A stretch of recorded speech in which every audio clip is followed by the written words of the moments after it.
A palavra legalismo, muito comum no nosso vocabulário religioso, é uma expressão relativamente nova quando você pensa em termos históricos e teológicos, tá?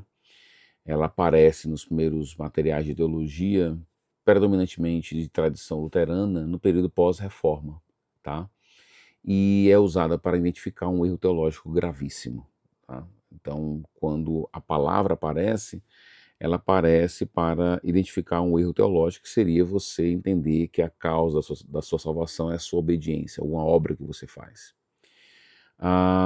E isso é gravíssimo porque toca no evangelho, toca em elementos como a graça, a fé e tudo mais.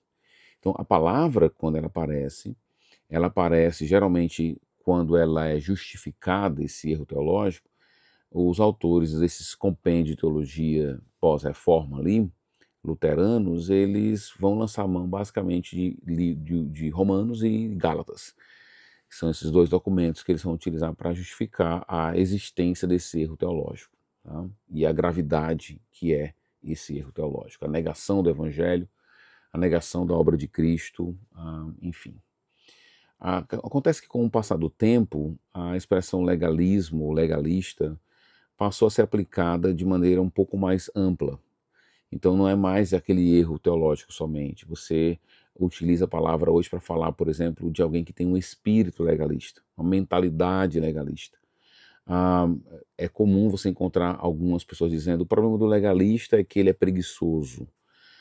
Então você começa a ter acusações ligadas ao legalista, ao legalismo, que vão além daquele motivo original. O que acontece é que quando alguém denominava uma pessoa de legalista ou determinado sistema teológico como um legalismo, ali era basicamente uma acusação de condenação, era uma heresia que estava sendo apontada. Hoje em dia isso não necessariamente, porque hoje você tem uma pegada de uma leitura mais psicológica, seria o medo do legalista, o legalista como alguém que não entendeu a natureza da lei de Deus. O fato é que parece que com o passar do tempo, a palavra legalista passou a apontar para qualquer tipo de equívoco quando o assunto é a lei de Deus barra vontade de Deus. Então, quando alguém, por exemplo, aprecia demais regras acima de princípios, por exemplo, é comum alguém apontar isso como um comportamento legalista.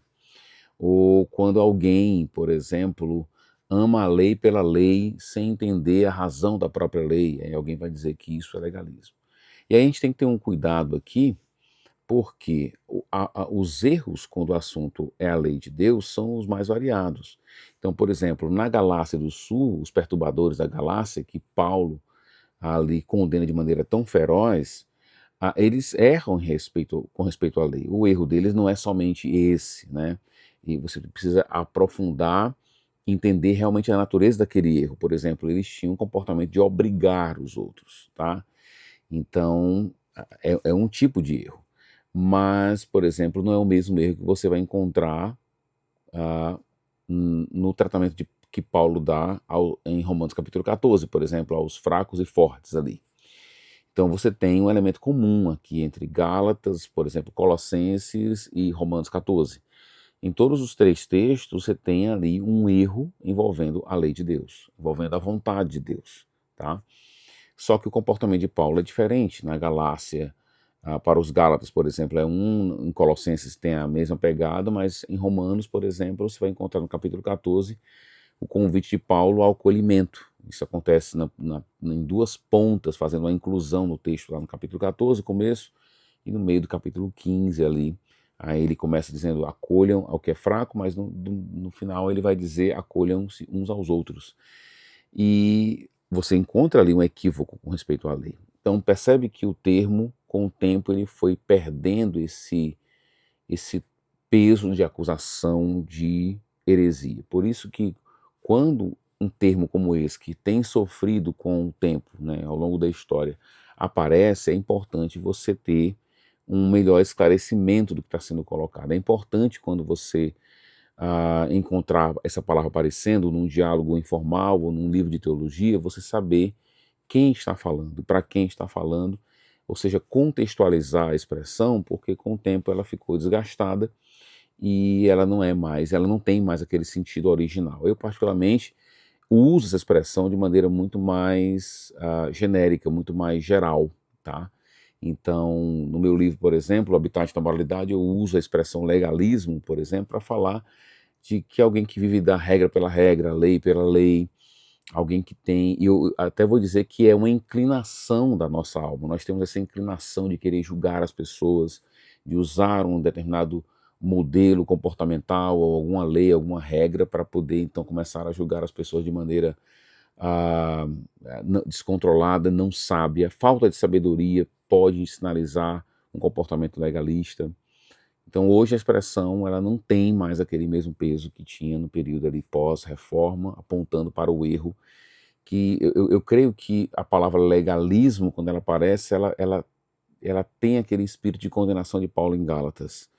Só que os erros, quando o assunto é a lei de Deus, são muito variados e a nossa atitude para com aquelas pessoas que erram, quando o assunto é a lei de Deus, barra vontade de Deus, é preciso uma melhor compreensão desse erro para que essa palavra seja utilizada de maneira mais devida. E se você ah, escuta alguém utilizando essa expressão, é importante entender o que ele quer dizer com essa expressão, porque termos teológicos que abraçam conceitos teológicos, que passam por um processo de ampliação de sentido, eles começam a ficar menos precisos e é necessário uma leitura mais contextual para entender e aplicar o próprio termo.